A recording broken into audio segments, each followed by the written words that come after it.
सहना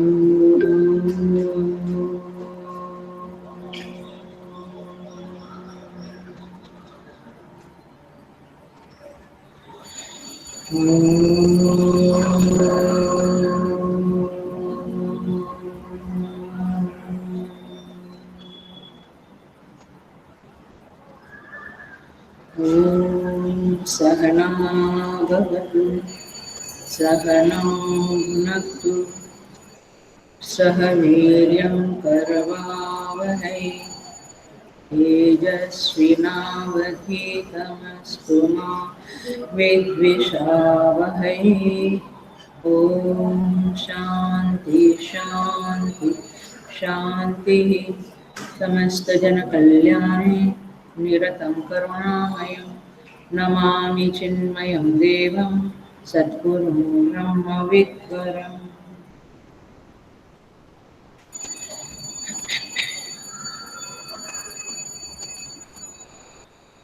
Okay,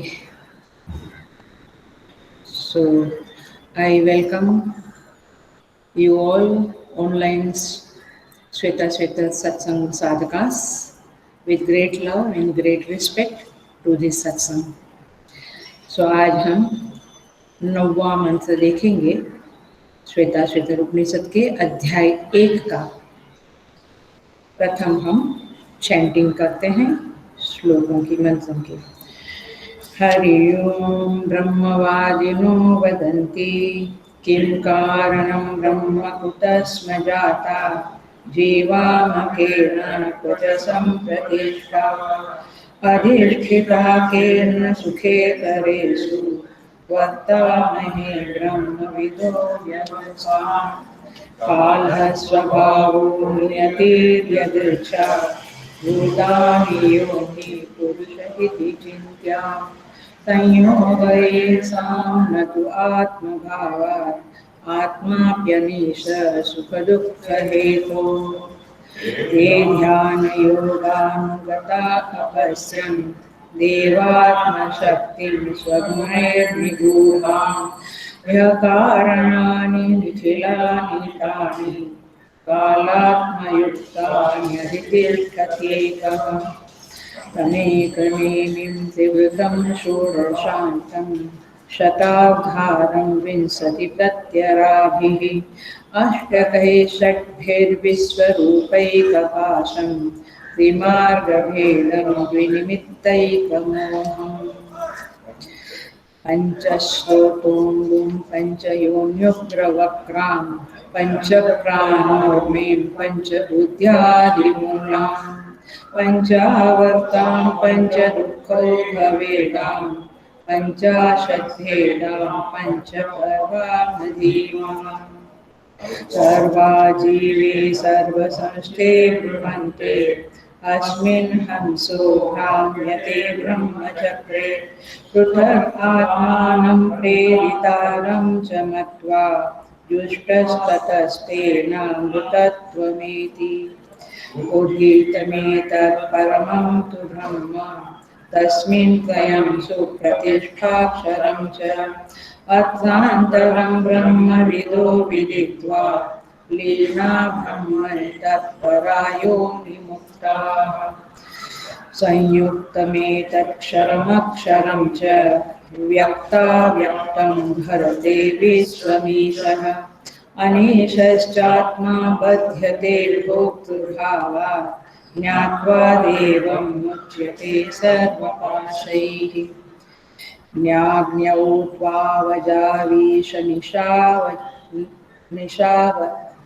ज्ञाज्ञौ द्वौ अजौ ईश अनीशौ अजाहेका भोक्तृभोग्यार्थयुक्ता अनन्तश्चात्मा विश्वरूपो ह्यकर्ता त्रयं यदा विन्दते ब्रह्ममेतत्।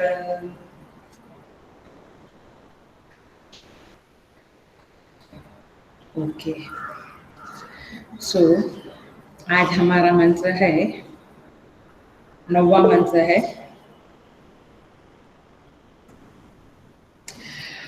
ज्ञ अग्न्यौ। संधि अलग करती हूँ, फिर हम उसका भावार्थ देखेंगे। ज्ञ अग्न्यौ द्वौ अजौ ईश अनीश अनीशौ ईशा नीशौ अजा ही एका भोक्तृ भोग्यार्थ युक्ता। फिर से बोलती हूँ, ध्यान रखो। ज्ञ अग्न्यौ द्वौ अजौ ईश अनीशौ अजा ही एका भोक्तृ भोग्यार्थ युक्ता।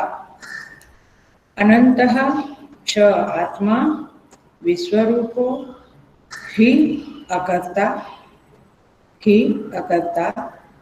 तयं यदा विन्दते ब्रह्मम् एतत ब्रह्मम् एतत। ये हुई संधि विच्छेद। I hope everybody has a book by now. ग्रंथ रखना बहुत जरूरी है, नहीं तो मोबाइल वाले लोग उसमें भी देख सकते हैं। ज्ञ अग्न्यौ माने अज्ञानी और ज्ञानी। ज्ञ अग्नौ माने ज्ञानी और अज्ञानी। द्वौ अजौ ईश अनीशौ ईश अनीश। ईश माने ईश्वर, अनीश माने जीव। अनीश अन ईश। ईश माने ईश्वर, अनीश माने अन, ईश माने जीव। द्वौ अजौ दोनों ही अज है। अज माने अनादि है, माने सर्वज्ञ परमात्मा ईश्वर और अज्ञानी, सर्व समर्थ ईश्वर और जीव, ये दोनों अजन्मा आत्मा है, अनादि है। सेकंड लाइन, ही का अर्थ है तथा इनके सिवा।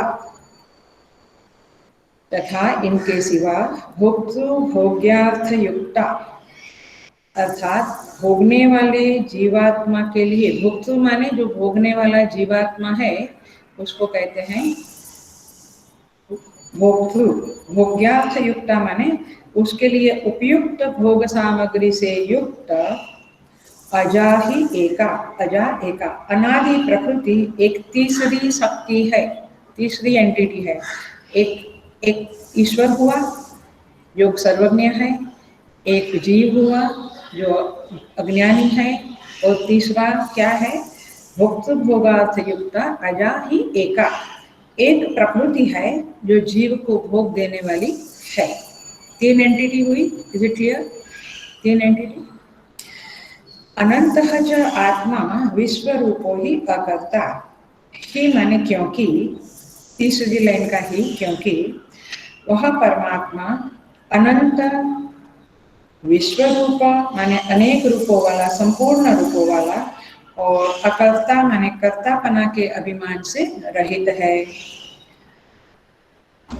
तीसरा कौन है? माने जो ईश्वर, जीव और प्रकृति तीन एंटिटी हुई ना, तो ये जो ईश्वर है वह कैसा है? अनंत है, विश्व रूप है और अकर्ता है। और यदा, फोर्थ लाइन में आई हूं मैं, यदा स्वयं एतत्, ये ईश्वर, जीव और प्रकृति इन तीनों को ब्रह्म विन्दते, ब्रह्म रूप में प्राप्त कर लेता है, जान लेता है, फिर ब्रैकेट में आएगा, तब वह सब प्रकार के बंधनों से मुक्त होता है। ये यहाँ पे प्रकट नहीं किया है, बट हिडन सेंटेंस है। जब ये तीनों को जान लेता है तब वह सब प्रकार के बंधनों से मुक्त होता है, माने जीव बंधनों से मुक्त होता है। सो क्या जिस हुआ इसका, इस मंत्र का?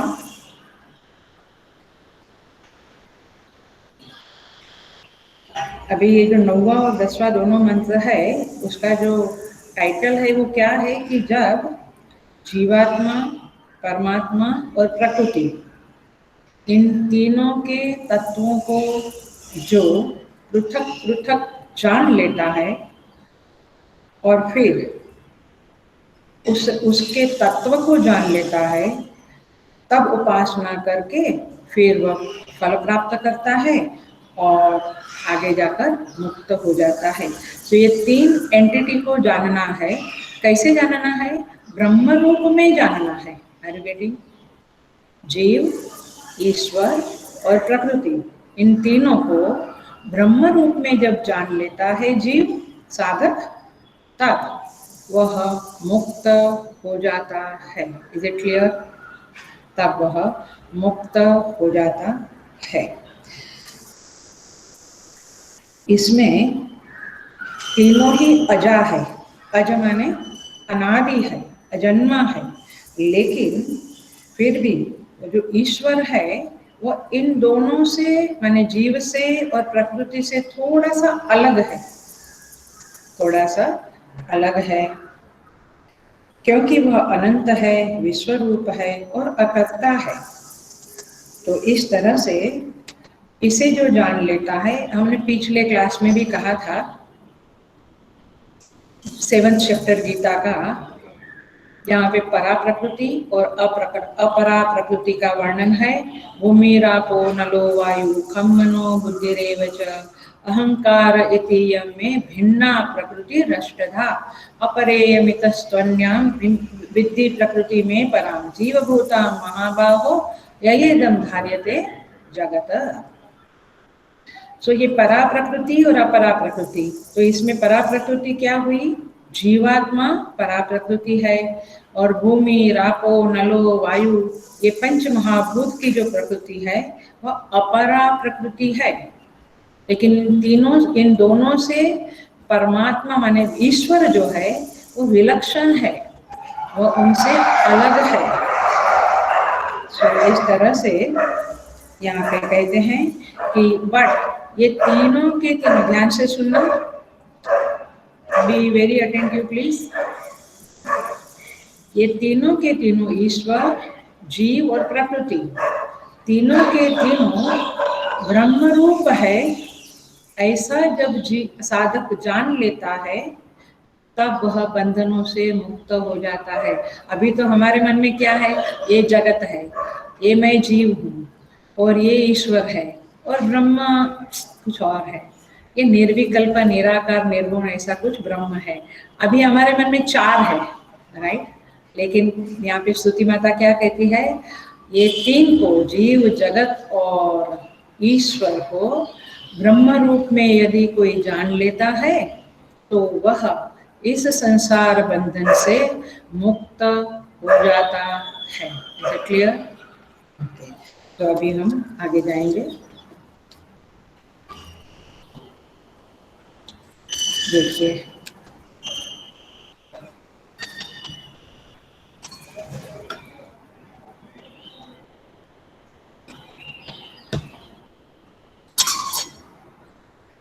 हम पहला शब्द है ज्ञ अज्ञो, ज्ञानी और अज्ञानी। तो ज्ञानी कौन है? ज्ञानी माने सर्वज्ञ, यहाँ पे सर्वज्ञ और अज्ञानी। तो सर्वज्ञ कौन है? परमात्मा, और अज्ञानी कौन है? जीवात्मा। तो हम थोड़ा सा फर्क जान लेते हैं। If you are very much ready, यदि आप रेडी है तो हम चले जाएंगे इस शब्द को समझने के लिए।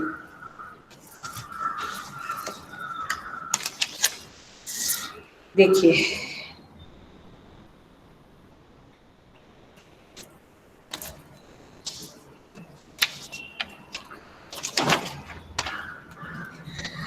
ईश्वर सर्वज्ञ है, जीव अज्ञानी है। लेकिन किस आधार पे आप कहते हो? I am going to give a logical analysis to you on this सर्वज्ञता एंड अज्ञानता। तो ध्यान से सुनना, समझ के। तो इसके पीछे क्या लॉजिक है, क्या समझ है, क्या रीजन है? तो ईश्वर को क्यों सर्वज्ञ कहते हैं और जीव को क्यों अल्पज्ञ अथवा ज्ञानी कहते हैं?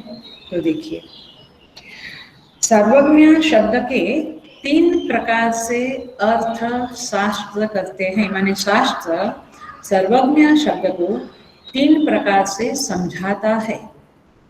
ये मैं शायद पहली ही बार कर रही हूँ और इस प्रकार का एनालिसिस। शास्त्र कहते हैं हर एक पदार्थ के 2 रूप होते हैं। सब पदार्थ के 2 रूप होते हैं।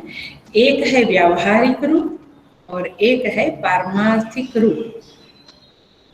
व्यावहारिक रूप और पारमार्थिक रूप। मैं मनुष्य हूँ ऐसा जब मैं कहता हूँ तो ये मेरा व्यावहारिक रूप है, ठीक है, मैं मनुष्य हूँ, ये व्यावहारिक रूप है। दूसरा रूप एक होता है पारमार्थिक रूप।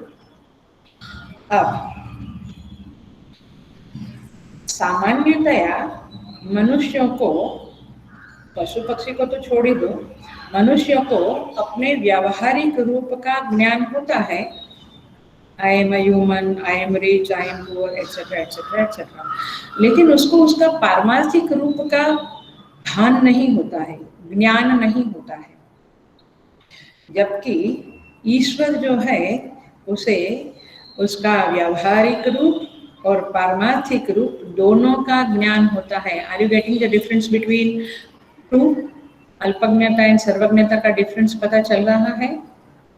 ओके, पहला है व्यावहारिक रूप एंड पारमार्थिक रूप। जीव को पता है केवल व्यावहारिक रूप, पारमार्थिक रूप पता नहीं है। लेकिन ईश्वर को व्यावहारिक रूप भी पता है और पारमार्थिक रूप भी पता है। ईश्वर का व्यावहारिक रूप क्या है? तो जगत की जो उत्पत्ति, स्थिति और लय होता है, ये मैं करता हूँ। इसका मैंने ये परमेश्वर ईश्वर करता है, ये उसको ज्ञान है। कैसे उत्पत्ति, कैसे पालन, कैसे संहार, सबका ज्ञान है। जैसे हमें हमारे व्यवहार का ज्ञान है, वैसे उनको जगत की उत्पत्ति, स्थिति और प्रलय का, संहार का ज्ञान है। ये उनका व्यावहारिक रूप है। लेकिन शास्त्र जो कहता है सत चित आनंद रूप है, यह ईश्वर को उसके पारमार्थिक रूप का भी कि मैं सत चित आनंद हूँ, यह ज्ञान भी है। Are you getting? ख्याल में आया, पकड़ में आया? तो ये पारमार्थिक रूप ईश्वर का है, ये उनको पता है, उनको उसका ज्ञान है। तो उनको दो प्रकार का, व्यावहारिक और पारमार्थिक दोनों है। लेकिन हम जीवों को केवल व्यावहारिक ज्ञान है, मैं सच्चित आनंद रूप हूँ, यह ज्ञान हमें नहीं है। इसलिए हम अल्पज्ञ अथवा अज्ञानी है और वे सर्वज्ञ है। Is it clear? Number 1। Number 2, 3 प्रकार का अर्थ सर्वज्ञ का और अल्पज्ञ का मैं बताने जा रही हूँ। श्रुति माता, शास्त्र हमें बताता है। अभी ईश्वर की सर्वज्ञता दूसरी, सेकंड पॉइंट, कैसे है और हम कैसे अल्पज्ञ है, समझना पड़ेगा। वैसे इजी है बट थोड़ा समझना पड़ेगा। जिसे तीनों काल का ज्ञान है, तीनों काल का प्रत्यक्ष ज्ञान है। तीनों काल माने वर्तमान काल, भूतकाल, भविष्य काल, तीनों काल का प्रत्यक्ष ज्ञान है बिना प्रमाण के। ये बड़ा इंपॉर्टेंट, इट्स इन्वर्टेड कॉमा, बिना प्रमाण के बगैर जिन्हें तीनों काल का प्रत्यक्ष ज्ञान है वे सर्वज्ञ है, और जिन्हें ऐसा ज्ञान नहीं है वह अल्पज्ञ है। अब देखिए, भूतकाल में कितने ब्रह्मांड पैदा हुए, कितनी बार संसार उत्पत्ति हुई, लय हुआ। भविष्य में कितनी बार संसार की उत्पत्ति होगी, ब्रह्मांडों की उत्पत्ति होगी, लय होगा। और वर्तमान काल में भी ये जो सब चल रहा है, इन सब का ज्ञान ईश्वर को बिना प्रमाण के प्रत्यक्ष ज्ञान है। ये शब्दों को मैं बहुत सोच समझ के चुन चुन कर बोल रही हूँ, इसलिए आपको वैसे ही समझना पड़ेगा। ऐसे वैसे किसी भी तरह से नहीं समझ सकेंगे आप, मैंने that's not a right thing. तो दो बातें हैं, प्रत्यक्ष ज्ञान है ईश्वर को तीनों काल का, और बिना प्रमाण के ज्ञान है। जबकि जो अल्पज्ञ है उसकी क्या हालत है, देखो, उसको प्रमाण की जरूरत पड़ती है। अभी आप सब लोग मुझे सुन रहे हैं, कौन से प्रमाण से सुन रहे हैं? श्रोत्रेंद्रिय के प्रमाण से। श्रोत्रेंद्रिय शब्द के लिए प्रमाण है। आप मुझे देख रहे हैं, नेत्र प्रमाण से देख रहे हैं, है ना? तो इस तरह से आप कुछ खाते हैं तो रसनेन्द्रिय के प्रमाण से आपको रस का ज्ञान होता है। तो प्रमाण से आपको ज्ञान होता है। घ्राण का ज्ञान माने गंध का ज्ञान घ्राणेन्द्रिय के प्रमाण से होता है। इस तरह से जीवों को प्रत्यक्ष ज्ञान होता है इंद्रियों के द्वारा जो हुआ वो, अनुमान प्रमाण से भी ज्ञान होता है। मैंने प्रत्यक्ष प्रमाण से ज्ञान होता है, अनुमान प्रमाण से भी ज्ञान होता है। उस ईश्वर को अनुमान प्रमाण की जरूरत नहीं है, सब कुछ प्रत्यक्ष बिना प्रमाण के, वो भी प्रत्यक्ष भी और बिना प्रमाण के, देखना फर्क। और जीव को लौकिक शब्द प्रमाण से भी ज्ञान होता है, जैसे हम न्यूज़पेपर पढ़ते हैं या टीवी में देखते हैं, व्हाट्सएप पे देखते हैं, ये सब हमारा माने लौकिक शब्द प्रमाण से भी ज्ञान होता है। तो जीव को प्रमाण सहित ज्ञान होता है और प्रत्यक्ष ज्ञान भी होता है, अनुमान प्रमाण से भी होता है, लौकिक शब्द प्रमाण से भी होता है। तो जीव अल्पज्ञ है, ईश्वर सर्वज्ञ है। ठीक है, तो ये दूसरी कंपैरिजन हुई, दूसरा एंगल हुआ, हाउ ही इज सर्वज्ञ एंड वी आर अल्पज्ञ। तीसरा बिंदु है प्रथम तो प्रत्यक्ष ज्ञान है, लेकिन जीव को माने जो अल्पज्ञ है उसको, अब देखना है नाम बोलती हूँ मैं, ध्यान रखना, संशय ज्ञान भी होता है, भ्रांति ज्ञान भी होता है, विकल्प ज्ञान होता है, स्मृति ज्ञान होता है और परोक्ष ज्ञान भी होता है। 5 दूसरे ज्ञान है, दोनों को प्रत्यक्ष ज्ञान है ईश्वर को और जीव को, बट दोनों में फर्क क्या बताया? ईश्वर को प्रमाण के बगैर प्रत्यक्ष ज्ञान है, जीव को इंद्रियों का प्रमाण, अंतःकरण का, मन का प्रमाण चाहिए, तब जाके उसको ज्ञान होता है। बाकी जो संशय ज्ञान, भ्रांति ज्ञान, विकल्प ज्ञान, स्मृति ज्ञान और परोक्ष ज्ञान, ये जीव की कैरेक्टरिस्टिक है, जीव को इसका भी ज्ञान होता है, ईश्वर को ये ज्ञान नहीं है। वो ईश्वर हमसे छोटा है क्या? उसको ये ज्ञान नहीं है? नहीं, because he is very clear without प्रमाण। संशय ज्ञान क्या होता है? वो आ रहा है, वो पता नहीं मेरा चाचा है या कौन है, पता नहीं, थोड़ा संशय आया, कल लॉकडाउन होगा क्या, संशय आया।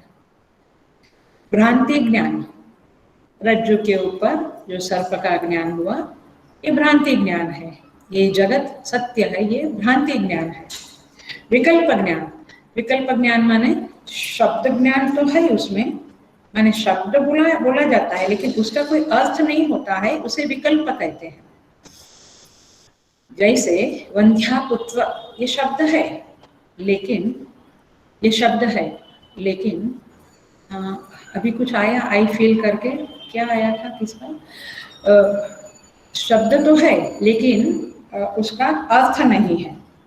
माने वंध्यापुत्र शब्द है लेकिन उसका कोई अर्थ नहीं। शृंग, ससे के श्रृंग है ही नहीं। आकाश पुष्प शब्द है लेकिन आकाश में पुष्प नहीं है, सो आकाश कुसुम, ये सब विकल्प ज्ञान है।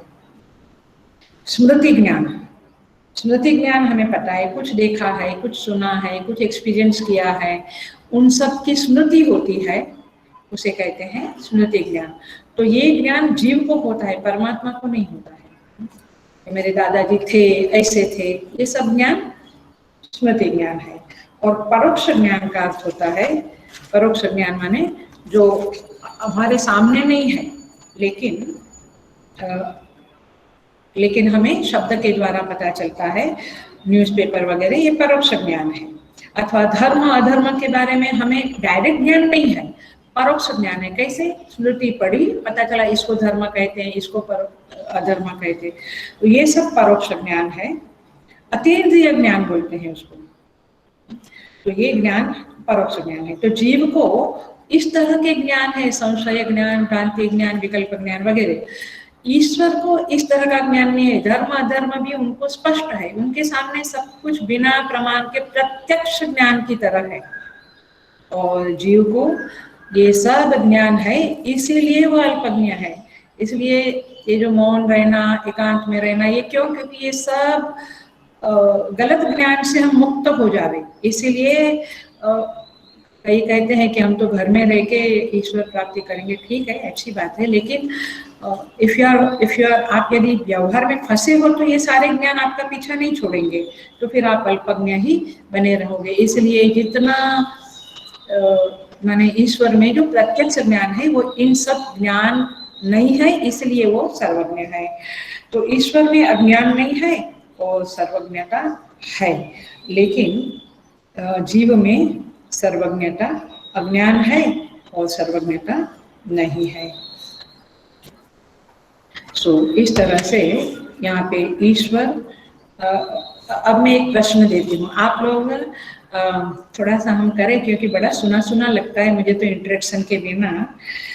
मैं एक क्वेश्चन करती हूँ, लंबा लंबा नहीं, बट आपको लगता है सॉलिड है, समझ पूर्वक है, कहीं से उठा के कुछ रख देना ऐसा नहीं, आपके चिंतन से कुछ निकलता है तो ग्रुप में डालना। द क्वेश्चन इज,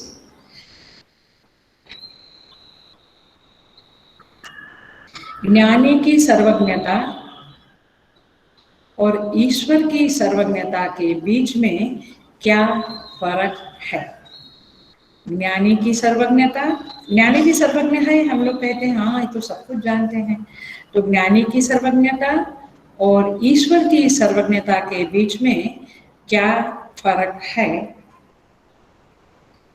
इसके बारे में आप लिखना, फिर मैं अगले क्लास में बताऊंगी।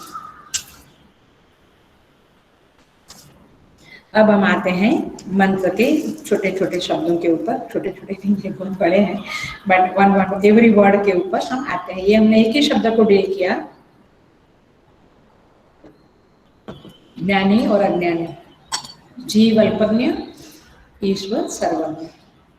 बट उसकी सर्वज्ञता का रहस्य आपको समझ में आया, ये 3 पॉइंट ऑफ व्यू से हमने समझा।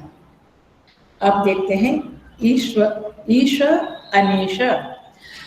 ईश शब्द का अर्थ है ईश्वर, अनीश शब्द का अर्थ है जीव, माने अनीश माने जो ईश्वर नहीं है, अर्थात जो नियामक है, स्वतंत्र है, वो ईश्वर, और जो नियम्य है, कंट्रोल्ड है, परतंत्र है, पराधीन है, वह जीव।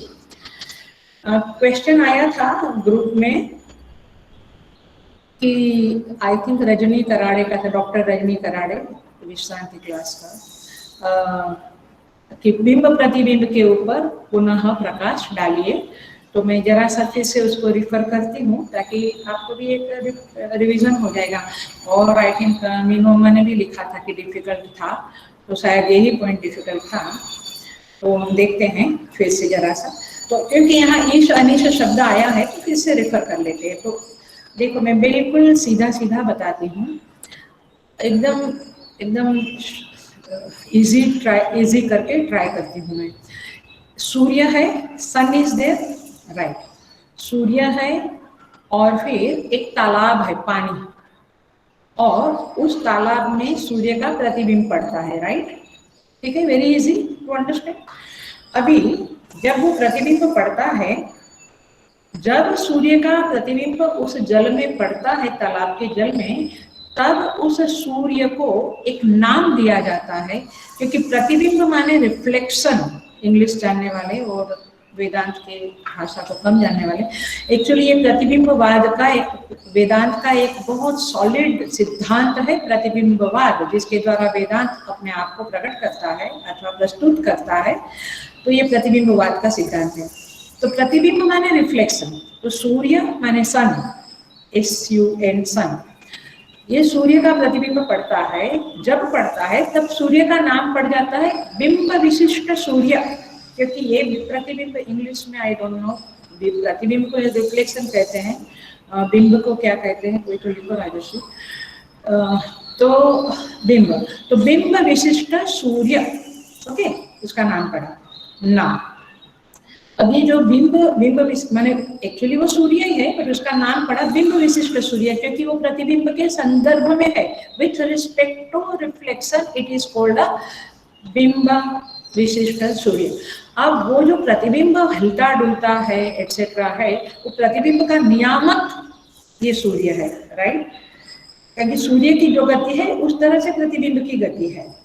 तो वह, तो ये है। अब जल जब सूख गया, तालाब का जल, तो प्रतिबिंब कहाँ गया, कहाँ गया? आप दर्पण के सामने खड़े हो, दर्पण हटा दिया गया, तो आपका प्रतिबिंब कहाँ गया? आप में ही आ गया ना, माने एक हो गया ना।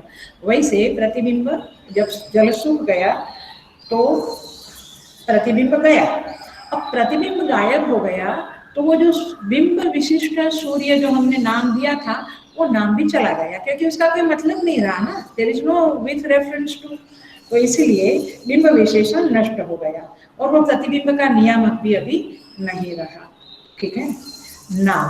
अब देखो, अब सूर्य is equal to Brahma. Equal to माने मैं दाष्टान्त को समझाने के लिए कह रही, ये दृष्टांत था, अब दाष्टान्त आएगा। सूर्य की जगह पे क्या समझना है? ब्रह्म। प्रतिबिंब की जगह पे क्या समझना है? जीव। और वो तालाब का पानी है वो उपाधि है, उपाधि के कारण, अथवा दर्पण रखो जो भी रखो, तो जो उपाधि है जल की वह है अंतःकरण अथवा अविद्या। तो अविद्या की उपाधि के कारण ये रिफ्लेक्शन आया जीव का। अभी अभी हमने अभी अभी नहीं बट ये साल दुर्दृश्य विवेक में सीखा था, यदि इन क्लास के लोगों को याद रहा तो ये तो अब क्या हो गया कि प्रतिबिंब की जगह जीव है, ईश्वर की जगह क्या है? बिंब विशिष्ट सूर्य, वो ईश्वर की जगह है। तो चारों चार हो गए। आप पुनः पुनः सुनना तो आपको और अच्छा समझेगा। अभी क्या समझना है कि प्रतिबिंब पड़ता था तभी और जल सूख गया और प्रतिबिंब गायब हो गया, दोनों समय में सूर्य कैसा था? जैसा था वैसा ही था। चूंकि प्रतिबिंब था इसीलिए प्रतिबिंब के प्रतियोगी के रूप में सूर्य में बिंब विशिष्ट सूर्य के धर्म की कल्पना की गई थी और कल्पना करने वाला प्रतिबिंब भी स्वयं कल्पित ही था, राइट। तो इसी तरह से जीव जो जीवत्व है उस जीवत्व के स्थिति काल में भी और जीवत्व मिट गया, दोनों समय में ब्रह्म में कोई फर्क नहीं है। जीवत्व था तब वो जीवत्व के संदर्भ में ईश्वरत्व आया जो बिंब विशिष्ट सूर्य की जगह पे था, और तो जीवत्व के कारण उसमें कल्पित ईश्वरत्व भी आ गया। तो जीवत्व गया, प्रतिबिंब गया तो बिंब विशिष्ट सूर्य गया, वैसे जीवत्व गया तो फिर ईश्वरत्व का भी कोई मतलब नहीं रहा। ख्याल में आ रहा है? इसलिए जब तक हम जीव रूप से बने हुए हैं, भेद रूप से उपासना करते हैं, तब तक ठीक है, ईश्वर नाम की चीज एंटिटी है। भाई वेदांत नहीं पचता है, वो लोग इस प्रतिबिंब बात को भूल जाना, नहीं तो बोलेंगे ईश्वर को भी कल्पित बना दिया। हाँ जी, तो केवल ब्रह्म ही एक सत्य है, दैट्स द पॉइंट। सो जीव भाव के नष्ट हो जाने पर ब्रह्म में ईश्वरत्व भाव का भी कल्पना भी नष्ट हो जाती है और केवल ब्रह्म रह जाता है। तो दो शब्द समझे हम, सर्वज्ञ और अज्ञानी, ईश्वर और अनीश्वर, माने जीव और ईश्वर, ये दोनों में क्या फर्क है एकदम स्पष्ट आपको समझ में आ गया। ओके, आई थिंक नाउ भी अपना ईगो थोड़ा हम्बल हो गया होगा, क्योंकि वो मैं कहाँ हूँ और ईश्वर कहाँ है। कहते हैं द्वौ, देखना ये क्लास वेदांत वाला ही क्लास है, आगे आएगा 11वें मंत्र से उपासनाएं आएगी, थोड़ा धैर्य रखो। द्वौ शब्द का अर्थ है दो। अब ये स्तुति माता ने दो शब्द क्यों लिखा? क्योंकि आखिर दोनों कुछ नहीं है, माने दो नहीं है। जीव ईश्वर में भेद नहीं है, उपाधि के कारण भेद है। इसलिए उपाधि के कारण यहाँ जो भेद होता है उसको लक्ष्य में रखकर श्रुति माता ने कहा द्वौ, अदरवाइज दो लिखने की जरूरत नहीं, स्वरूप से वो दो नहीं है, एक ही है। उपाधि के भेद के कारण, जैसे बिंब प्रतिबिंबवाद में सब व्यवहार से रहित जो सूर्य है उसका वास्तव में कोई जल के साथ भी संबंध नहीं है और ना कुछ उसका नियामकता है, ये सब कल्पित है। जो प्रतिबिंब का हिलना डुलना है ये बिकॉज ऑफ द उपाधि है, वैसे तो ये सारी कल्पना है उसमें। इस तरह से विरुद्ध व्यवहार जो है, विरुद्ध व्यवहार माने प्रतिबिंब का व्यवहार हिलना डुलना है, सूर्य थोड़ा हिलता डुलता है आकाश में, तो विरुद्ध व्यवहार है। अथवा बिंब विशिष्ट सूर्य थोड़ा हिलता डुलता है तो विरुद्ध व्यवहार है। वैसे जीव और ईश्वर में विरुद्ध व्यवहार है। जीव अल्पज्ञ, ईश्वर सर्वज्ञ। जीव असमर्थ, ईश्वर सर्वसमर्थ। तो इस तरह से ये जो विरुद्ध व्यवहार है आपको पता चल रहा है, पकड़ लेना, नहीं तो 2-3 बार सुनना कि क्यों मुझमें और ईश्वर में फर्क क्यों है, विरुद्ध व्यवहार, विरुद्ध धर्म क्यों दिखते हैं। क्योंकि उपाधि के कारण, जीव में अविद्या की, अज्ञान की उपाधि है, इसलिए उसमें ये अल्पज्ञता, असमर्थता वगैरह वगैरह, अल्पशक्तिमत्ता, ये सब दिखता है। तो यहाँ 2 शब्द का अर्थ समझ लो, उपाधि वशात है और उसके कारण, उपाधि के गुणधर्मों के कारण दोनों में विरुद्ध व्यवहार, विरुद्ध गुणधर्म भी दिखते हैं। बट सारी की सारी बातें क्या है आप समझ रहे हैं, जल की उपाधि के कारण, वैसे यहाँ पे अविद्या की उपाधि के कारण ये सब फर्क पड़ गया। वास्तव में तो ब्रह्म एक ही है। द्वौ अजौ, यहाँ पे कहते हैं अजौ माने ईश्वर और जीव अज है। अज माने अनादि सिद्ध है। अनादि सिद्ध माने बिना किसी कारण के है।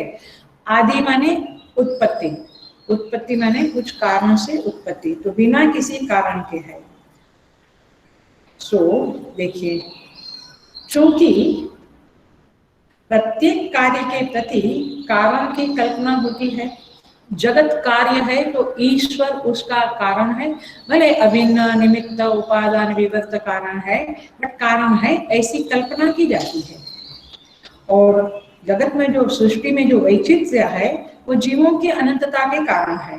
तो इस तरह से ये अविद्या रूपी उपाधि के कारण ये सारा कुछ माना जाता है।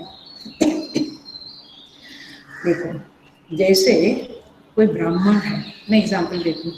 जैसे कोई ब्राह्मण है, नशा किया और कहने लगा मैं चांडाल हूँ, तो उसको 2-2 प्रतीति हुई, ब्राह्मण भी और चांडाल भी। वैसे यहाँ पे 2-2 प्रतीति होती है, लेकिन ये प्रतीति है। ईश्वर, जीव और अविद्या, ये तीनों को अज कह दिया क्योंकि ये प्रतीतियां हैं। किसकी? ब्रह्म की प्रतीतियां हैं। मैं जल्दी से बोल दिया, ये अभी आता है, लास्ट में आता है ये शब्द। ये तीनों ही प्रतीतियां हैं और तीनों एक दूसरे के सापेक्ष है। जीव है तो ईश्वर है, अविद्या है, तीनों एक दूसरे के सापेक्ष है। तो इस तरह से अजौ शब्द का अर्थ हुआ। तो जीव और ईश्वर अज है, प्रकृति भी अज है। अजा ही एका भुक्त भोग्यार्थ युक्ता। सेकंड लाइन पे चली आई हूं मैं। अब देखिए, जो ये जो प्रकृति है उसको ही अजा कहा और उसको ही भोग्यार्थ युक्ता कहा, भोगार्थ युक्ता कहा, सॉरी, भोगार्थ युक्ता कहा। किसके लिए भोग लाती है वो? भोक्सु, भोक्ता के लिए, भोग की सामग्री को उपयुक्त करने वाली होने के कारण उसका नाम पड़ा भोक्सु, भोगार्थ युक्ता। बट ये कैसी है? अजा है। अजा माने ये प्रकृति है, उसी को वेदांत में माया कहते हैं। हमारा फेवरेट शब्द माया। और उसी को तंत्र शास्त्र में, दुर्गा सप्तशती वगैरह में स्वधा कहते हैं। स्वाहा, स्वधा, नमोस्तुते आता है ना, तो स्वधा माने प्रकृति। उसी को तम शब्द से भी कहा जाता है। उसी को अविद्या कहते हैं, अव्यक्त कहते हैं। इसलिए आप बिल्कुल कंफ्यूज नहीं होना, ये एक ही प्रकृति का, प्रकृति शब्द सांख्य में उपयोग होता है, तो एक ही शब्द है और इसी को इस मंत्र में भोगार्थ युक्ता कहा है। तो बेसिकली माया माने कैसे कहते हैं, तत्वबोध वगैरह में वेदांत के जो प्रारंभिक विद्यार्थी है उसको कैसे समझाया जाता है? अविद्या उपाधि सन आत्मा जीव उच्यते, मायोपाधि सन आत्मा ईश्वर उच्यते। तो ये माया का ही 2 विभाग कर डाला, अविद्या और माया। मैं थोड़ा सा प्रकृति शब्द को समझा रही हूँ वेदांत की दृष्टि से। लेकिन जो ब्रह्मसूत्र है अथवा भाष्य, वार्तिक, पंचपादी आदि, कहीं पर भी ये 2 शब्द स्वीकार नहीं किया है, वो एक ही बोलते हैं, माया, दैट्स इट। परंतु विद्यारण्य स्वामी ने माया और अविद्या 2 शब्द पंचदशी में बताकर थोड़ा सा एक भेद बताया है। उन्होंने स्पष्ट किया है कि शुद्ध सत्व प्रधान जो अंश है माया का, उसको माया शब्द से कहा है। अज्ञान का ये जो शुद्ध सत्व प्रधान अंश है उसको माया शब्द से कहा है, और रजो और तम अंश को अविद्या शब्द से कहा गया है। वास्तव में क्या है? माया ही है, माया एक ही है, उसी को प्रकृति या व्यक्त वगैरह वगैरह कहा है। तो डोंट बी कंफ्यूज। तो ये प्रकृति क्या करती है, बहुत ज्यादा नहीं सोचना, ये जगत में जो सब कुछ हमें भोग मिल रहा है वो क्या है? प्रकृति के द्वारा है। तो भोक्तृ भोग्यार्थ युक्त। अब जरा से देखो, भोक्तृ शब्द देखते हैं तो भोक्ता, भोक्तृ माने भोक्ता, माने हम सब जीव। एक्चुअली भोग के कारण हम भोक्ता बने हैं। भोग माने क्या? सुख और दुख को भोग कहते हैं। Very simple. आप कुछ क्या बोलते हैं, गुलाब जामुन और रसगुल्ला और आइसक्रीम को भोग भोग कहते हो, वो बात अलग है, वो है, बट वो दूर से है। मूल शब्द भोग माने सुख दुख। इन दिस सेंस ओनली परिस्थिति को भी सुख, परिस्थिति को भी भोग कहते हैं, ऐसा है, परिस्थिति को भी भोग कहते हैं। तो ये जो भोक्ता है, ये भोक्ता क्यों है? क्योंकि वो है तो सच्चिदानंद घन, आनंद घन है, स्वरूप है, लेकिन अपने को अनआनंद रूप समझता है। मैं आनंद का प्यासा, और इसीलिए कर्म करता है तो कर्ता बनता है, फिर उसका भोग भोगता है तो भोक्ता बनता है। तो इस तरह से ये भोक्ता है। इस भोक्ता के लिए सारे भोग उपलब्ध कराना ये प्रकृति माता का काम है। आप इसको पार्वती कहो, अन्नपूर्णाश्वरी कहो, आप जो भी कहना है कहो, it is one and the same thing. So वह भोग लाती है और भोग से युक्त रहती है, जीव को भोग देती है। सो इस तरह से ये प्रकृति है। आपको तीनों का ख्याल आया? पहले थोड़ी देर तक, आई थिंक काफी समय तक, आधे घंटे या ऐसा, हमने जीव और ईश्वर का भेद देखा। अब हम प्रकृति के बारे में सुन रहे हैं। Are you very clear? कोई डिफिकल्ट नहीं है, वेरी सिंपल। तीनों के बारे में हम जो समझा। तो ये क्या है? तो ये जो अद्वैत निर्मल स्वयं प्रकाश सुखरूप परमात्मा है, उसमें, अब ये श्लोक का मर्म बोल देती हूँ। उसमें ये जीव, प्रकृति और ईश्वर उस ब्रह्म में, उस चिदात्मा में, अधिष्ठान में अध्यस्त रूप से, भेद रूप से प्रतीत होते हैं। एक ही रज्जु में, टिपिकल एग्जांपल, एक ही रज्जु में माला दिखती है, फूल की माला दिखती है, सर्प दिखता है, दंड दिखता है, अथवा जलधारा दिखती है, तो एक ही में भेद प्रतीत होता है। वैसे एक ही अधिष्ठान ब्रह्म में ये जीव जगत और ईश्वर, जगत माने यहाँ पे भोक्तृ भोगार्थ युक्त प्रकृति, तो ये तीनों भेद रूप में दिखते हैं। एक्जेक्टली रज्जु के ऊपर सर्प इत्यादि ले लो, लेकिन वस्तुतः तो ये चिदात्मा में अध्यस्त है, भेद रूप भी है और अध्यस्त भी है। थोड़ा सा शटल बोल रही हूँ, सूक्ष्म बोल रही हूँ, आप इसे पकड़ लेना।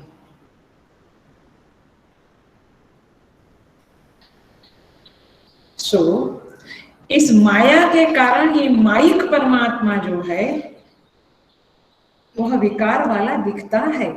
ऐसा लगता है कि ये विकारी बन गया, लेकिन जैसे कोई वेद वेत्ता ब्राह्मण होता है, वह रसोई भी करता है गुरुकुल में, तो वो रसोइये जैसा दिखता है, बट रसोईयापन उसका क्या है? अध्यस्त है। वैसे ब्रह्म ही वैसे ब्रह्म ही ईश्वर रूप में, जीव रूप में और प्रकृति के माया के रूप में प्रतीत होता है। वास्तव में वो ब्रह्म ही है। इन दिस सेंस कहा ब्रह्म एतत्, क्या कहा? एतत् त्रयम् यदा विन्दते एतत् त्रयम् ब्रह्म। इन तीनों को ब्रह्म रूप में जानता है। अब समझ में आया? तीनों को ब्रह्म रूप में जानता है माने वेरी सिंपल। माला को रज्जु रूप में जान लिया, सर्प को रज्जु रूप में जान लिया, जलधारा को रज्जु रूप में जान लिया। तो ऐसे जान लिया तो ज्ञान हो गया, तो सारी भ्रांतियां निवृत्त हो गई। वैसे ये जीव जगत और ईश्वर को जो ब्रह्म के रूप में जान लेता है, देखा ना आपने, जैसे वेदवेत्ता के ऊपर रसोईयापना, कुक, CWO के कुक अध्यस्त है, वैसे आप समझ रहे हैं? ये आई डोंट नो, कुक अध्यस्त है मैंने सुप्रीम पोजीशन है। बेसिकली इज अ वेदवेत्ता ब्राह्मण, बट चूंकि वो रसोई बना रहा है इसलिए उसको कुक कह दिया, तो वो उसका ऊपरी है। आपकी भाषा में बोलूँ, ये लौकिक भाषा वेदांत में जमती नहीं है, फिर भी बोलूँ तो ये ऊपरी ऊपरी है। हम कहते हैं ना बड़ा ऊपरी ऊपरी, अंदर कुछ और है। तो अंदर एक ब्रह्म एक है, ऊपर जीव ईश्वर और प्रकृति का भेद है। तीनों के तीनों स्वयं एतद ब्रह्म इति विन्दते यह, ऐसा जो जान लेता है वह संसार बंधन से मुक्त हो जाता है। आगे बढ़ते हैं, मैं फिर से समझाऊंगी, इसको अलग तरह से समझेंगे हम। अब देखो शब्द आता है कि ये आत्मा कैसा है, माने ये निर्मल निष्कल शांत शिव तत्व कैसा है, विश्व रूप है। अब मैं ब्रह्म का जो ईश्वरत्व है उसके ऊपर हम समझने जा रहे हैं, अथवा हम सुन रहे हैं, बोल रहे हैं। मैं बहुत समझ के या अलर्ट रहकर, सावधान रहकर ये शब्द बोलती हूँ। ब्रह्म का जो ईश्वरत्व है वो कैसा है, विश्व रूप, विश्व इसका रूप है। वो जो ईश्वर है, ब्रह्म बोलो तो भी वही है, ईश्वर बोलो तो भी वही है। अब समझ लिया हमने। जैसे चांदी सीप का रूप है, राइट, जो छिपला है उसका चांदी क्या है, उसका रूप है। वैसे यह अभिन्न निमित्त उपादान विवर्त कारण जो है, अधिष्ठान कारण जो है, उसका ये विश्व, समस्त विश्व, विश्व माने समस्त, समस्त रूप वाला वह है। अर्थात वह रज्जु ही सारे रूप वाला है, अथवा यह ब्रह्म ही सारे रूप वाला है, अथवा ईश्वर ही सारे रूप वाला है। ये भी आप कह सकते हैं समझ के साथ। और कैसा है, ये अनंत है। देखिए अनंत शब्द का अर्थ होता है जिसका अंत नहीं है। अंत नहीं माने सीमा नहीं है, सीमा नहीं है माने परिच्छेद नहीं है। परिच्छेद माने टुकड़ा टुकड़ा टुकड़ा टुकड़ा टुकड़ा, ठीक है, परिच्छेद नहीं है, अर्थात अपरिच्छिन्न है।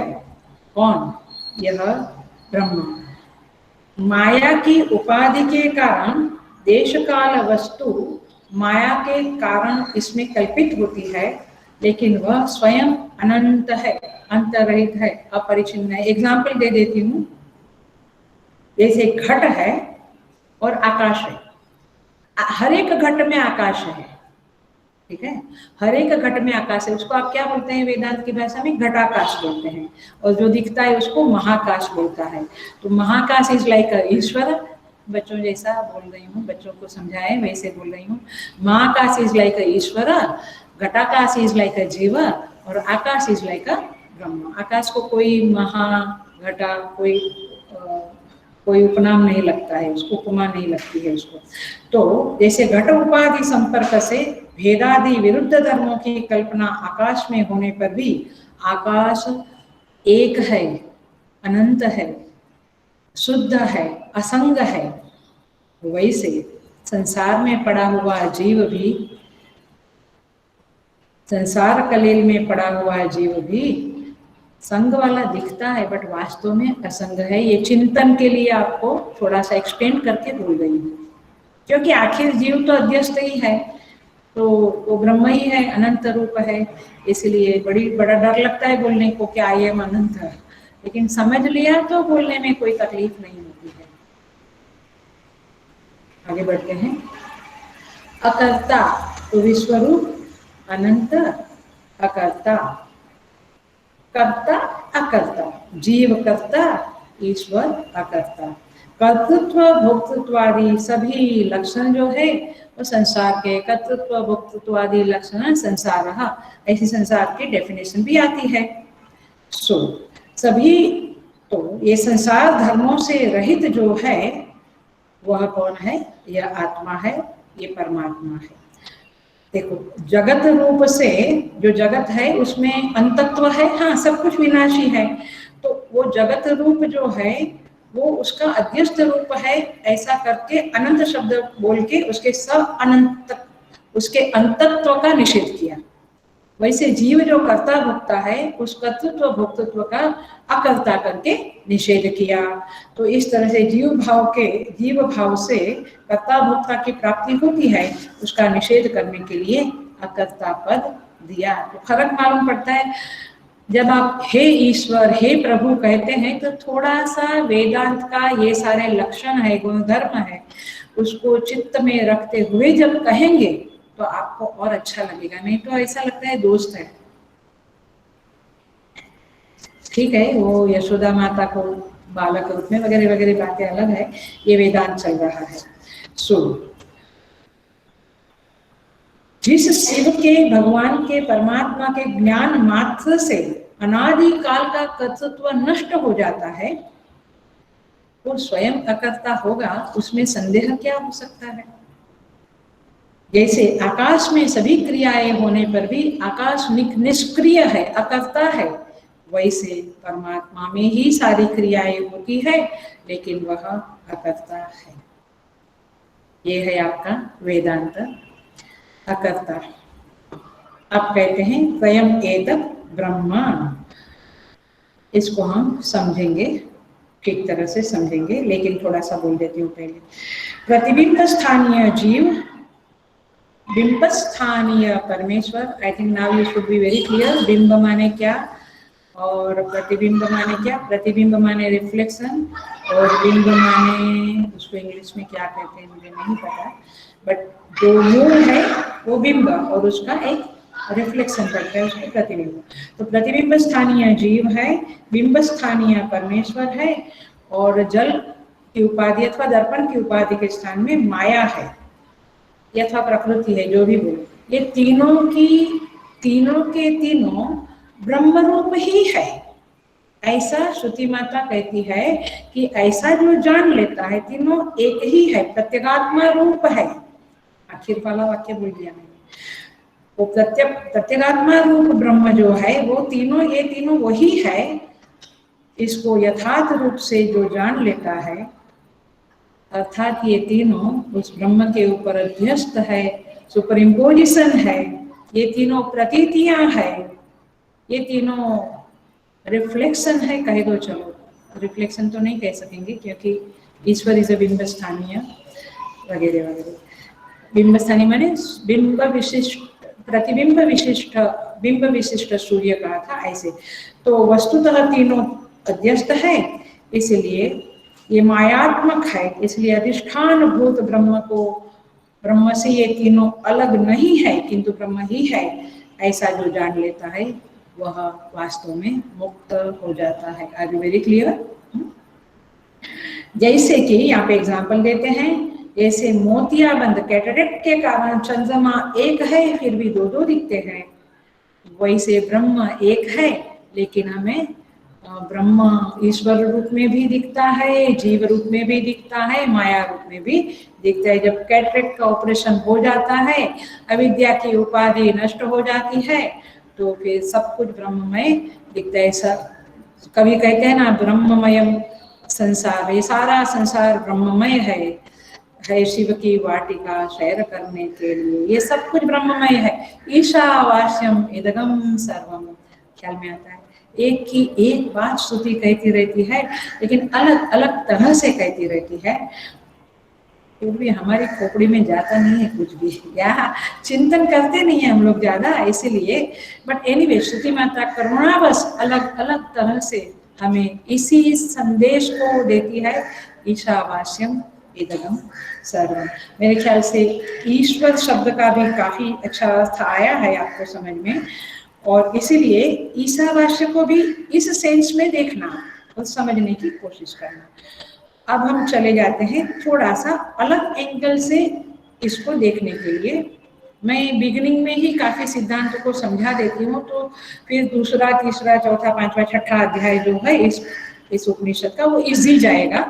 अभी फाउंडेशन हम कर रहे हैं, इसलिए एक एक मंत्र को काफी लंबा हो रहा है। ओके, सो देखिए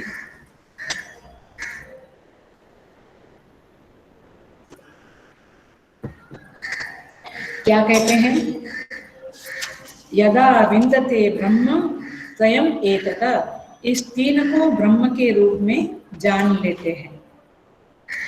अब हम उसको एक अलग तरह से देखते हैं कि ब्रह्म एक ही है और ये तीनों उसके ऊपर अध्यस्त है, सुप्रीम पोजिशन है। ब्रह्म इज अ सबस्ट्रेटम, हाँ, अधिष्ठान माने सबस्ट्रेटम, और ये तीनों सुपर इम्पोजिशन है। इसको समझते हैं। देखिए, जब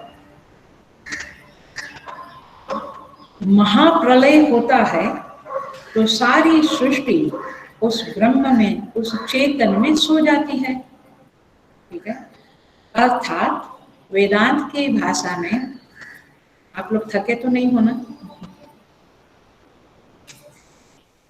ये वेदांत है, बट ये वेदांत का ही चला है लेक्चर, तो वेदांत की तरह ही पूर्णाहुति करती हूँ मैं इसकी। तो सारे जीव उस चेतन में सो जाते हैं, माने महाप्रलय के समय में, मतलब अव्यक्त भाव को प्राप्त होते हैं। Is it correct? ये शब्द समझ में आता है? अव्यक्त भाव को प्राप्त होता है। अव्यक्त भाव को प्राप्त होता माने क्या?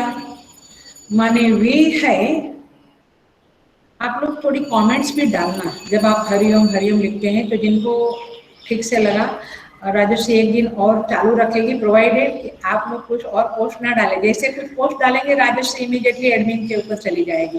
तो इसलिए थोड़ा सा लिखना, मुझे पता चले कि ये बहुत माने ये इंटरेस्टिंग है, आपको ये समझना अच्छा लग रहा है, आपके चिंतन में ये मदद रूप है कि it's not up to the, माने it's not a cup of tea for you. थोड़ा सा आप मुझे एक्सप्रेस करना, सत्य तरह से एक्सप्रेस, सत्यता से एक्सप्रेस करना। ओके, सो अव्यक्त भाव को प्राप्त हुआ माने क्या? वे वहां है, देखो वेदांत की भाषा, वे वहां है, वहां पर है, लेकिन उनके अस्तित्व का कोई भी चिन्ह वहां पर दिखता नहीं है। उसे कहते हैं अव्यक्त भाव में जाना। ओके, अव्यक्त भाव में जाना। जैसे एग्जाम्पल देखिए, बीज में वृक्ष का कोई चिन्ह मालूम नहीं पड़ता है। Okay, thank you Gayatri. बीज में वृक्ष का कोई चिन्ह मालूम नहीं पड़ता है, लेकिन वृक्ष वहां पर है। कैसा? अव्यक्त भाव में है, राइट? अव्यक्त भाव में है, तो उसको क्या कहेंगे? सो गया वृक्ष, उसमें अव्यक्त भाव में है, वहां पर है, लेकिन उसके अस्तित्व का कोई चिन्ह मालूम नहीं पड़ रहा है। अच्छा, दूसरा एग्जाम्पल देती हूँ, सुषुप्ति। सुषुप्ति में आप हो, ओके, ये ग्रुप में भी डालना, बाद में जरूर डालना गायत्री। हाँ, सुषुप्ति में आप हो, लेकिन आपके व्यक्तित्व का कोई चिन्ह मालूम नहीं पड़ रहा है, राइट? व्यक्तित्व का चिन्ह कब मालूम पड़ता है?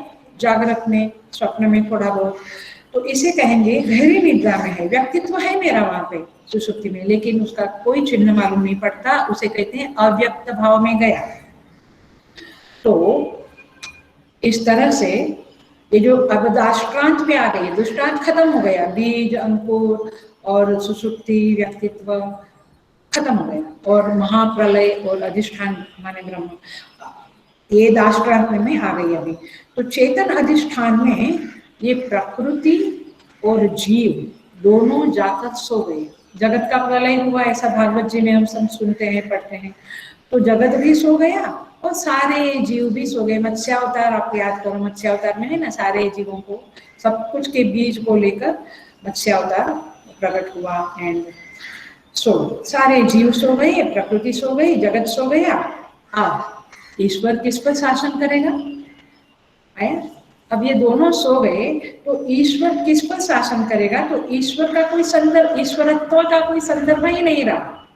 ओके, तो जब संदर्भ नहीं रहा तो तीनों सो गए ऐसा बोलेंगे, बोलना पड़ेगा, उपचार से ऐसा कहना पड़ेगा।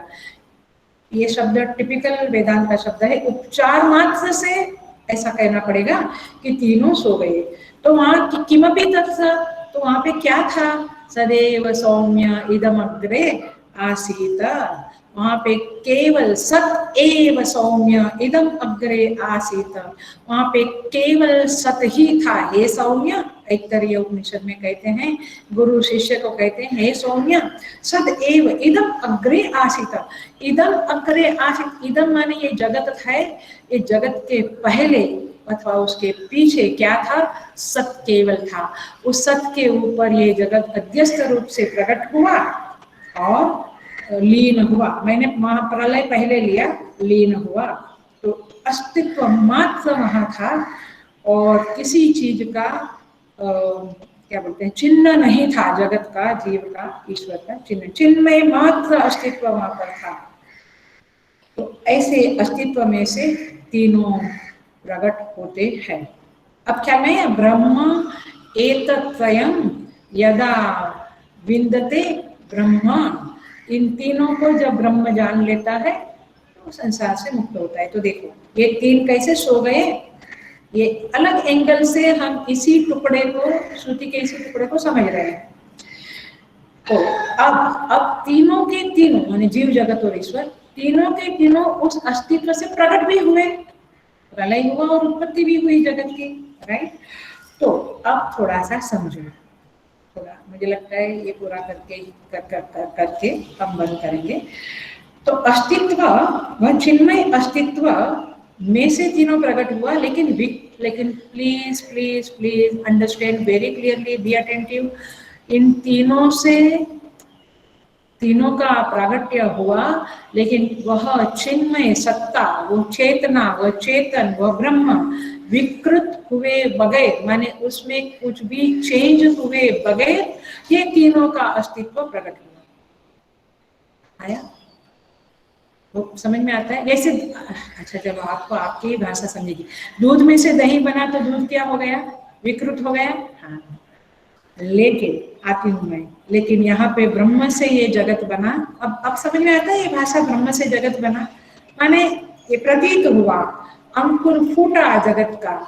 कैसे फूटा? ब्रह्म से, ब्रह्म में विकार हुए बिना ये जगत का प्रागट्य हुआ, माने प्रतीति हुई। हेलो, ऐसा तो यदि उसमें विकार होता उस सत में, तो वो असत हो जाता था, है ना। क्योंकि सत की डेफिनेशन क्या है? तीनों काल में जो रहे, क्या कहते हैं, त्रिकाले अपि तिष्ठति इति सत। तो फिर तो यदि विकृत होता तो असत हो जाता था। तो इस तरह से, लेकिन जैसा है वैसा बना रहा, अविकृत रहते हुए ही जगत अंकुर फूटा। इसका मतलब क्या है? वह सत्ता, अविकृत सत्ता, अनंत सत्ता है, जिसके ऊपर ये प्रतीति है। मैं थोड़ा सा आगे बोलती हूँ, नियम बोलती हूँ मैं। कारण में विकार हुए बिना जब कार्य की उत्पत्ति होती है तो वह कार्य मिथ्या होता है, वह प्रतीति होता है।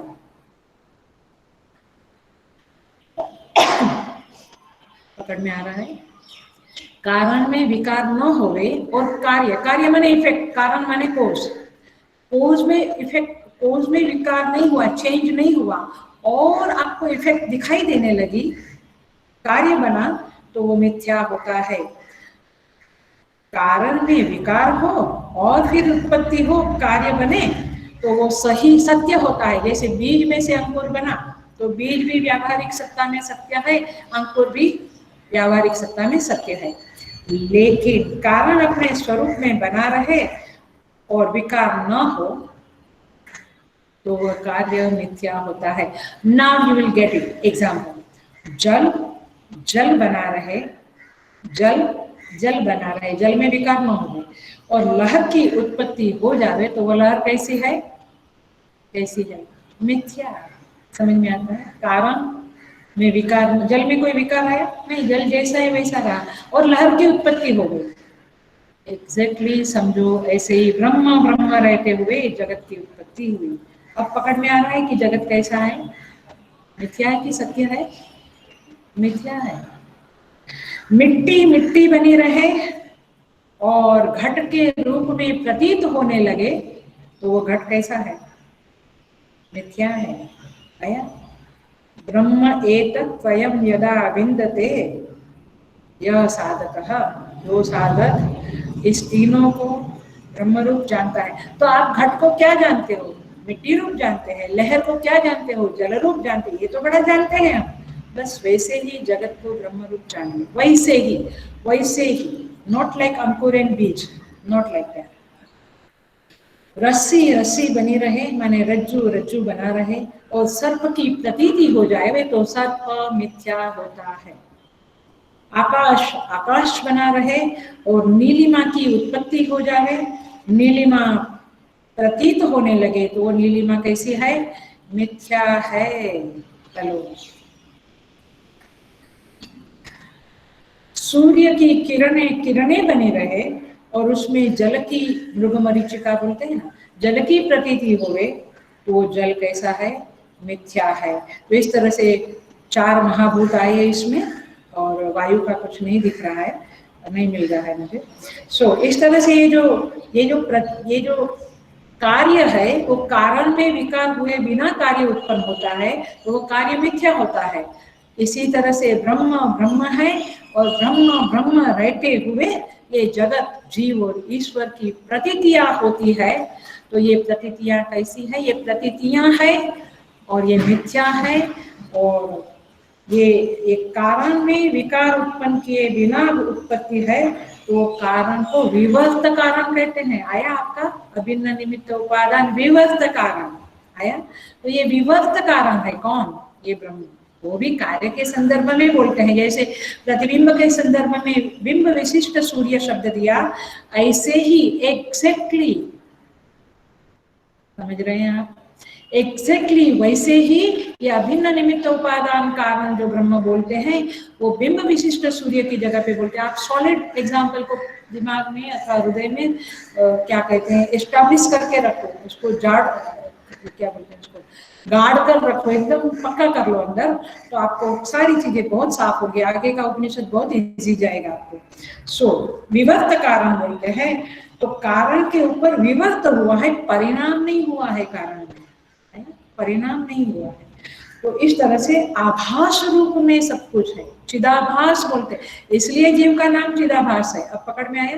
दूसरे विवेक में अन्य ग्रंथों में चिदाभास बोलते हैं जीव को, चित्त का आभास, चेतना का आभास है।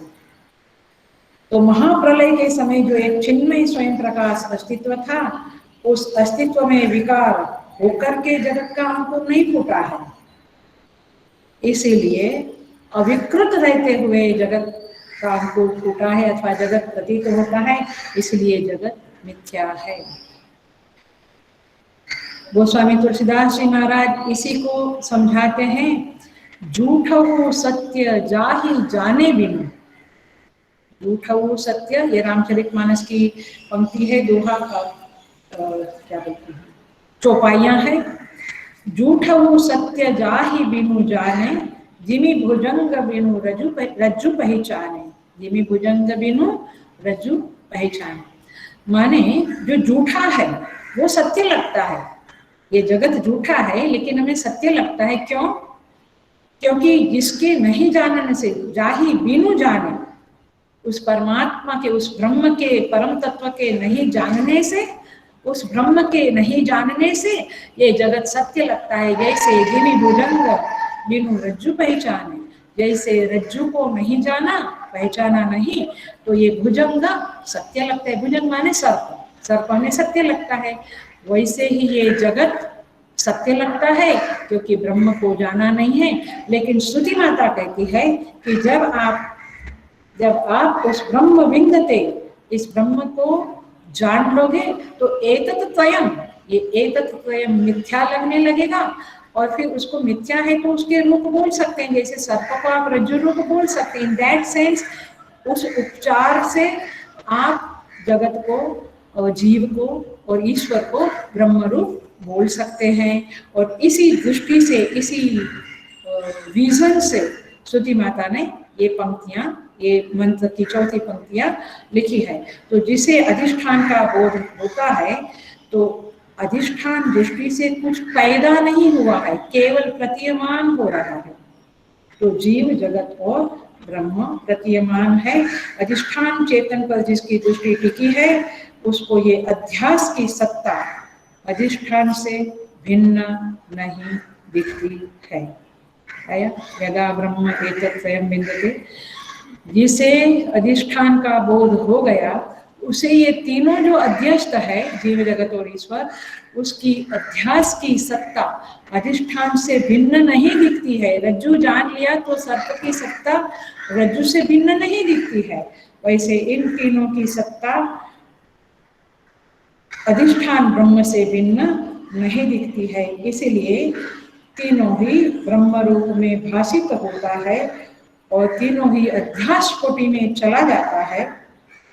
केवल स्वयं प्रकाश अधिष्ठान चेतन अस्तित्व मात्र शेष रहता है, दिखता है, अनुभव में आता है, तब जाकर यह एतत्स्वयं विन्दति ब्रह्म, तब ये सब कुछ ब्रह्म रूप दिखता है।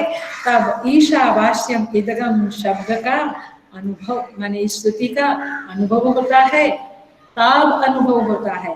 ऐसे मैं सबको ईश्वर देखूं, झाड़ को भी, पेड़ को भी ईश्वर देखा, और मनुष्य को भी, कुत्ते को भी, बिल्ली को भी, सोफा को भी, चेयर को भी, वो एक अलग तरह का है। Are you getting? जो हम लोग साधना पहले करते थे, इवन मैंने हम लोगों को जब तक ज्ञान नहीं होता तो इस प्रकार से कुछ कुछ करते हैं, वो भी ठीक है, चलो कम से कम भेद दृष्टि को निवारण करने का प्रयत्न आप करते हैं, तो परमात्मा आपको इस तरह का प्योर वेदांत देते हैं, शुद्ध वेदांत देते हैं, जहाँ पे क्लैरिटी एकदम साफ हो जाती है और आप इस तरह से तीनों सत्ता को अध्यास रूप में देखते हुए अधिष्ठान को ब्रह्म रूप में देखते हैं, अथवा कहो कि वह अधिष्ठान ही तीनों रूप में प्रतीयमान हो रहा है। और इस तरह से यह मंत्र संपूर्ण होता है। संपूर्ण तो कुछ होता नहीं है, बट जितना मुझसे समझा मैं आपको समझा रही हूँ। माने जितना मुझे आचार्यों के कमेंट्री से कहो या प्रवचनों से जो कुछ प्राप्त हुआ, अभ्यास से आपके सामने प्रकट किया है। And I think if you listen, बार बार सुनेंगे तो चिंतन में बहुत अच्छा रहेगा। ये चिंतन के लिए बहुत बढ़िया श्लोक है। इसको निर्गुण निराकार अधिष्ठान चेतन का ध्यान करना है, उपासना करनी है, उनके लिए ये श्लोक बहुत बढ़िया है। तो इस तरह से हम यहाँ पे पूरा करते हैं।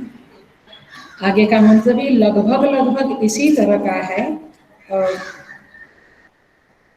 यहाँ पे कहते हैं श्रुति माता कि प्रकृति है, फिर अक्षर अमृत अक्षर जीव है, और उसको जानने वाला, उसका शासन करने वाला एक ईश्वर है।